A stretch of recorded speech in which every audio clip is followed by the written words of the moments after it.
Inflation has been a hot topic in the year 2022, and understandably, we've suffered high rates of inflation here in the United States recently.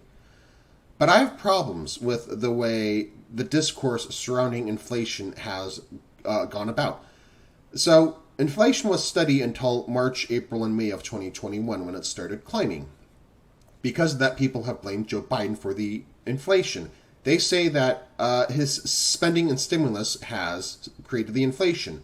So when we talk about Joe Biden's spending, what spending are we talking about? Are we talking about Build Back Better? Because it didn't pass.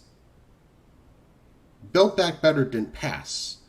And understandably, there was another bill that replaced it that was passed in 2022, but inflation started in 2021. And in that time, I even heard people blame Build Back Better for the inflation in 2021 when it didn't pass. And some people have blamed the inflation on Joe Biden's stimulus spending. That is, the direct checks to people and the fact that there are increased unemployment benefits. But those started under Trump. So why is it that when Trump increases the unemployment benefits and gives direct checks to people, it doesn't cause inflation, but when Joe Biden does it, it does cause inflation? So I have a problem with that. Also, there are some people who say that there are supply chain issues that have caused inflation. And I understand that I can see some legitimacy in that. So, for instance, in March, April, and May 2021, that's when inflation started to go up. The Suez Canal blockage occurred in late March 2021. All right. But inflation continued after that. And, the Suez Canal was blocked only for a week, so why did it continue afterwards? Another problem I have with the supply chain discussion is that do a Google search for supply chain disruptions and set the search results before December 31st, 2020. And you will see that in 2020 we had supply chain issues, but those supply chain issues didn't cause inflation. So why did these supply chain issues in 2021 and 2022 cause inflation? So I think we have to step back and just try to rethink what we know about inflation. And I think the best way to do that is to ask ourselves a question that we haven't asked ourselves before. That question being, why wasn't there inflation before 2020? Why didn't inflation occur in the decade before 2020? Hi, I'm the Knight of the Basilisk, and I just want to give a disclaimer. I'm not an economist. Just because I'm not an economist doesn't mean I don't want to stimulate the discussion around inflation, because I hear it so much. I may not be an economist, but I hear this inflation discourse, and it just makes me cringe, and I wish it would just change. Okay, so why would there have been inflation before 2020? And there's two reasons. First, think about what's going on currently. The Fed is raising interest rates to destimulate the economy. And the reason they're doing that is because higher interest rates would destimulate the economy, which would have the effect of reducing inflation. So raising interest rates would reduce inflation. So right now, as of September 2022, the interest rates are between 3 and 3.25%. And go ahead and Google that yourself, although I did leave a link in the description to cite that statistic. The thing is, that's not very high. Look at the Federal Reserve's fund rate for previous years. Just look, and I've linked one such website in the description so you can go look. 3.25 is not high, and that's on the higher end of what it is now. So low interest rates are supposed to stimulate the economy. And what we've had before now is artificially low interest rates. So after 2008 and between 2008 and now, we've had historic low interest rates, but yet there has been no inflation. Why is that? There should have been inflation, not necessarily right after the financial crisis, but definitely maybe 2015 and afterwards, when there's been a long enough time since the financial crisis that we recovered, that the economy should not have just been stimulated, but to the point where we've had inflation. So, okay, that's one reason why inflation would have occurred. Now, there's another reason why inflation should have gone up between 2010 and 2020. And that is the fact that inflation is actually tied to the consumer price index, not money supply. So another reason I'm doing this video is because a lot of people think of inflation as the money supply. So if there is a certain amount of money in the economy and the Federal Reserve increases it by 5%, adds 5% of the current money supply, an amount of money equal to 5% of the current supply to the economy, there's 5% inflation. But that's not true. It is tied to the consumer price index. And if you want proof, you could look. I've cited the consumer price index in the video below and inflation rates in the video below. The two are the same. If you go year by year, you look at any given year in the consumer price index, the growth is the same of the inflation for that year. So the two are the same. And just to add to that, I also cited below, you could Google how inflation is calculated, but I've also included a link from the Brookings Institute below that explains government calculates inflation based on price increases, not money supply. So a lot of us think of, when we go to school, grade school, we learn, about post-World War I Germany and how they printed money, and the more money they printed means that the value of the dollars already in existence goes down, and that caused inflation. But think about it like this. With the way we currently calculate inflation, if we increase the money supply by 10% and prices go up by 5%, inflation is only 5%. If money supply increases by 5% and prices increase by 10%, there's 10% inflation, even if the money supply only went up by 5%. Normally, we think of how much money do we add to the economy and how much does that devalue the dollars already in the economy. Don't think about it like that. And I just want to let you know, I got this, and this ties into the reason why I'm doing this video. So I got inspiration to do this video because I watched a YouTube channel called Breaking Points. One of the hosts there is Krystal, and she said something recently. Well, she said something multiple times. So at the end of July, she in a video said, quote, "Healthcare, education, and housing have been skyrocketing for decades. Somehow that wasn't considered inflation." And that's a quote from her. I will link it in the description below where I got that quote. There was also other videos where she made the same type of quote.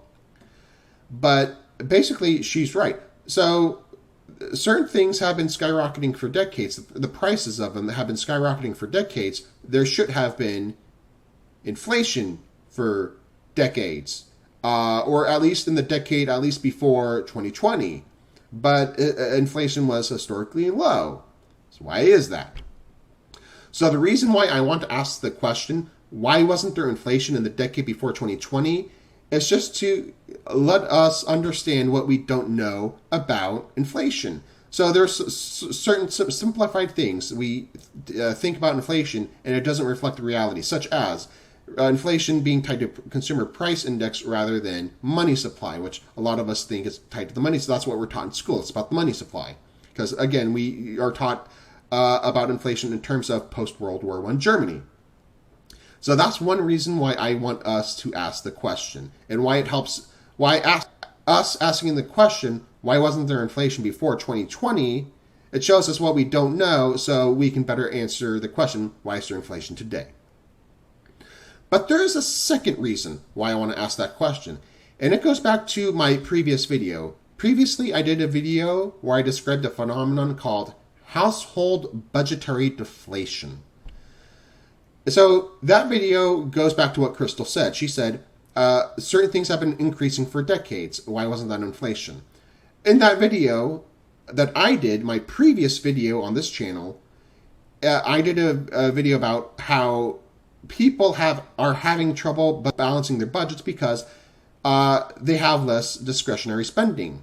So if the price of rent, the amount of student loans you're paying because the education costs have increased, the healthcare costs have increased, and your wage doesn't increase proportionately, you're spending more money on that, and then the money left over you have less discretionary spending. And discretionary spending is more your leeway spending, what you have more leeway to spend on. Because, of course, if there are no such thing as cheap rents, you can't really reduce rent by moving to a cheaper place if there are no such things as cheap places to move to. So, because of that, I want to discuss why there wasn't inflation before 2020. Now, in order to explain why there wasn't inflation before 2020, let me give you an example. So let's talk about microwaves for a bit. Let's say there are 2,000 people and they all have microwaves. And on average, they replace their microwaves after 10 years. Generally. But then the economy gets bad for half of them. So half of them have trouble making purchases of microwaves. So with 1,000 people, half of them able to afford microwaves, and 1,000, half of them having a hard time affording microwaves, that will affect the amount of microwaves actually sold. So if all 2,000 don't have trouble buying microwaves, and they buy a microwave every 10 years, that means in any given year, 10% of them would buy a microwave, which would be 200 people. But if 1,000 people, if half of them or 1,000 of them have trouble buying a microwave, let's say they buy microwaves only if they have to. So if after 10 years the microwave still works but not well, they will still try to get a few more years out of their microwave before purchasing one, which means slightly less than 10% of them would buy a microwave every year. So in any given year, instead of 200 microwaves being sold, only 190 would. That would affect the price, which goes into inflation. And so if people are not buying more microwaves, the demand is less, which means they can't really raise the price of microwaves. Otherwise, the 1,000 people that couldn't afford the microwaves have even a harder time affording the microwaves. So in that example, if inflation was just based off the price of microwaves, it wouldn't have gone up. Now apply that same logic to other products. Same thing. You wouldn't have high inflation if people can't afford the products with ease. Now imagine instead of 1,000 people being able to afford the microwave and 1,000 people not being able to afford it easily, you have just 100 people who are able to afford the microwave and 1,900 people who couldn't afford it. Basically, that reflects the state of our economy. There is uneven wealth distribution. The recovery for the majority of Americans after the 2008 financial crisis was pitiful, and the small amount of the minority of Americans actually did recover very well from afterwards. So that's why we haven't had inflation before 2020. Overall, there's not a lot of discretionary income among people. So the richest 100 people have tons of money. Well, they're still only going to buy one microwave. And because of that, with the other 1,900 people not being able to afford the microwave, you're not going to sell microwaves like hotcakes. There's not going to be a very stimulated economy. And of course, that's assuming the economy was just based on microwaves, but apply that same logic to other products. What I'm trying to say is, because I mentioned in my previous video that I believe there should have been a recession between 2010 and 2020 because people haven't been able to afford the products. And I said, hey, good on the American consumer for being able to balance their budgets for the past 10 years. But really, was the fact that there was no economy based off the fact that Americans are just good about staying on top of their budgets? Or was it because the interest rates were artificially low? Think about it. With interest rates artificially low, that should have produced inflation. Instead, it just simply kept deflation afloat. I think that if interest rates were normal between 2010 and 2020, we would have had a recession. And the only reason we didn't have a recession is because it was artificially averted due to low interest rates. Our economy has been ill for a while, and simply low interest rates have masked the fact that it was ill. And that's why there wasn't deflation in between 2010 and 2020, because we would have had a recession and we would have had some amount of deflation, not necessarily huge, but some amount. And that doesn't mean I want to give the Federal Reserve credit for averting a recession with low interest rates. Look at how much people these good times have hurt. People can barely afford rent. People have had trouble, are burdened with student loan repayments. People have degrees, yet their degrees aren't getting them, are not really paying off as much as they used to. I mean, these good economic times are terrible economic times. What I'm trying to say is, we have things that represent the state of our economy. GDP growth, wage growth, inflation, the stock market growth. And these statistics are supposed to represent how healthy our economy is. So is our economy healthy? We look to the GDP growth, wage growth, inflation, stock market growth to answer that question. However, these statistics no longer represent the underlying issues of our economy. That's why I am asking, why wasn't there inflation between 2010 and 2020? The answer is because the underlying forces that would cause inflation just doesn't matter, because we can't trust the numbers. In the past, when we've had inflation, we have had our historical explanations for why that is. So we had a phenomenon called stagflation in the 1970s. Well, historians look back at those times and say, here's why that happened. So the fact that we haven't had inflation between 2010 and 2020, that doesn't really mean anything. The fact that we have high inflation now, I don't think that really means anything. Basically, we can't trust the numbers. Why is there inflation nowadays? Who knows? It's arbitrary. There might not be the reasons might not be real reasons. Our economy is fake. I hope to stimulate discussion about inflation, just because the current discussion just aggravates me, and I want the current discourse to go away. I'm not sure how helpful I've been in discussing the topic matter, but I'm just trying to throw stuff out there. So hopefully you can have a conversation, and I'm just trying to stimulate discourse. Of course, that discourse won't occur in my comments because I disable the comments section of my videos, but hopefully you can have that somewhere else. Anyways, I'm the Knight of the Basilisk. Thank you for watching my video.